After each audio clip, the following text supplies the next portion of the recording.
Brett Matthew Davidson, interview, take 11. What do you recall about your financial life before the Great Recession? So when I was in my 20s and early 30s, probably my 20s, I was very into the stock market, and I thought it was super cool to see how we had invested in these stocks and our money was growing, and then all of a sudden our money was going away. And so I don't think my lifestyle changed very much after the recession, but I think that it was a real wake-up call that investments weren't what I thought maybe they were going to be in the long run. Before the Great Recession happened, were you worried about the economy? Not really. Things were really good. Things were going really well. My business was good. We were, secure and solid. And your dad, John's business, being in the steel business and related to automotive, was also really good. And so there wasn't too much worry. In general, we were young and kind of starting our lives, and so we were not, we were feeling pretty confident. So after this happened, how did you feel right when the stock market crashed? What was your economic situation?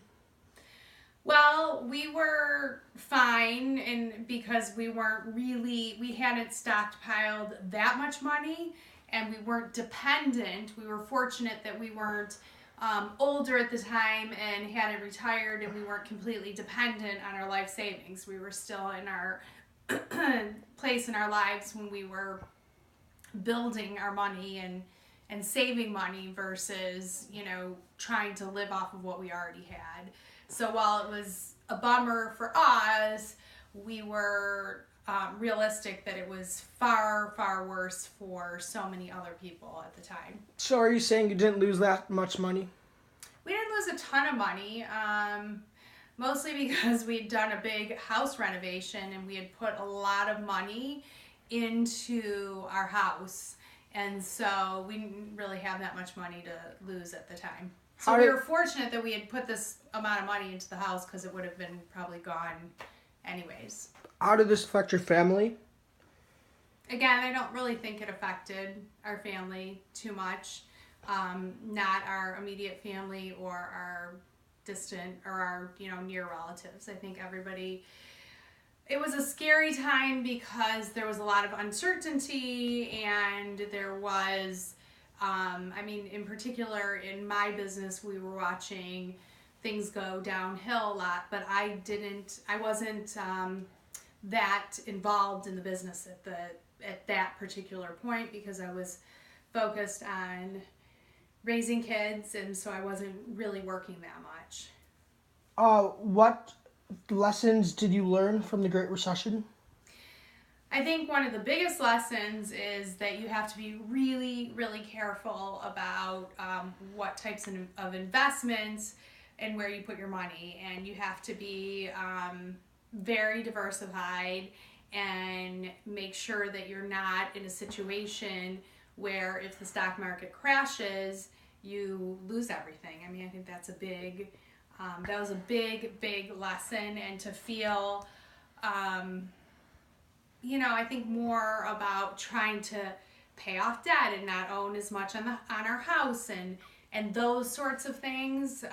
That was sort of a lesson for me to feel like I was confident in our finances. So during this time, what did you believe was our nation's greatest economic concern? I would say, probably older Americans who were depending on their savings to live off of. I think that was a big concern. I think in general, we watched with the automotives and the bankruptcies and the banks and everything happening. It was just about taking care of and making sure, and the unemployment rate. It was just a really bad and scary time in the country. So I think there were a lot of economic concerns, And I think that, the concern was different for every person depending on where they were and what situation they were in. But I think in general there was a lot of fear, a lot of uncertainty, and it definitely had a trickle-down effect in terms of what people were willing to buy and vacation and spending and everything else. What's your full name? Ellen Ruth Davidson. Where are you from? I am from Huntington Woods, Michigan. And how old were you in 2009? How old was I in 2009? That was 8 years ago, so I was 37. Okay, thank you.